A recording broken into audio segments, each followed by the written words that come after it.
मेरठ में ऐसे लालू की कमी नहीं है जिन्होंने मेरठ का नाम देश और दुनिया में रोशन कर मेरठ के लोगों को गर्व करने का मौका न दिया।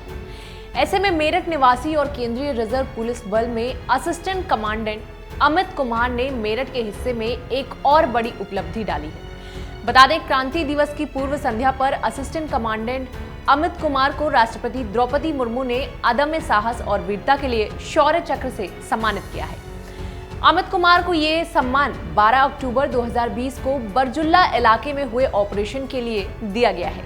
याद हो, 15 अगस्त 2022 को उन्हें इस ऑपरेशन के साथ साथ अन्य ऑपरेशन के लिए 3 पुलिस पदक से सम्मानित करने की घोषणा हुई थी और अब ये एक सुखद संयोग रहा कि क्रांति दिवस की पूर्व संध्या पर उन्हें ये सम्मान दिया गया है। बताते चले, अमित कुमार मेरठ के न्यू मीनाक्षीपुरम के रहने वाले हैं, लेकिन मूल रूप से इनका परिवार बुलंदशहर जिले के गांव निरसुखा का निवासी है। अमित के पिता श्रीजीत सिंह भी भारतीय सेना से सेवानिवृत्त हो चुके हैं। साल 2013 में अमित सीआरपीएफ में सीधे नियुक्त होकर अधिकारी बने थे और विभिन्न स्थानों पर तैनात रहने के बाद अप्रैल 2018 में उनकी नियुक्ति श्रीनगर में कमांडेंट के पद पर की गई थी। इस दौरान उन्होंने अनेक ऑपरेशन में हिस्सा लिया। वो 15 एनकाउंटर में टीम के साथ शामिल रहे। इसमें 30 आतंकवादी मारे गए और 5 को जिंदा पकड़ा गया। कार्य की सराहना में सीआरपीएफ अमित को अब तक 14 प्रशस्ति पत्र से सम्मानित कर चुकी है। बीते 29 अगस्त से इनकी तैनाती नई दिल्ली में 1 सिग्नल सीआरपीएफ में असिस्टेंट कमांडेंट के पद पर कर दी गई है। खैर, आपकी जानकारी के लिए बता दें कि 26 जनवरी 1950 का वो समय था जब भारत सरकार ने 3 वीरता पुरस्कार सम्मान की शुरुआत की थी। ये पुरस्कार थे परमवीर चक्र, महावीर चक्र और वीर चक्र। इन तीनों सम्मानों को साल 1947 से ही प्रभावी माना गया था।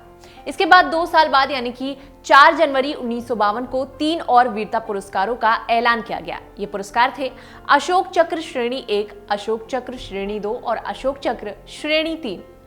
फिर साल 1967 का समय था जब अशोक चक्र श्रेणी 1 को अशोक चक्र श्रेणी 2 को कीर्ति चक्र और अशोक चक्र श्रेणी 3 को शौर्य चक्र का नाम दिया गया। शौर्य चक्र भारत का शांति के समय वीरता का पदक यानी कि गैलेंट्री अवार्ड है। सीधे शब्दों में कहें तो ये एक ऐसा समय होता है जब दुश्मन से सीधे युद्ध की स्थिति नहीं होती है। शांति के समय मिलने वाले पदकों की श्रेणी में शौर्य चक्र का 3रा स्थान है। ये सम्मान सैनिकों, असैनिकों, सिविलियंस को असाधारण वीरता या प्रकट शूरता या बलिदान, साहस और आत्म बलिदान के कार्य के लिए दिया जाता है। ये सम्मान मरणोपरांत भी दिया जा सकता है।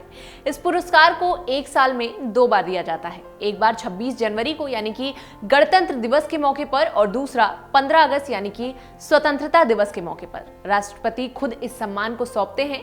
शौर्य चक्र को सेना, नवसेना और वायुसेना, प्रादेशिक सेना, किसी अन्य रिजर्व फोर्स, नागरिक सेना और कानूनी रूप से गठित अन्य सेना के सभी रैंकों के अफसरों और सैनिकों को दिया जाता है।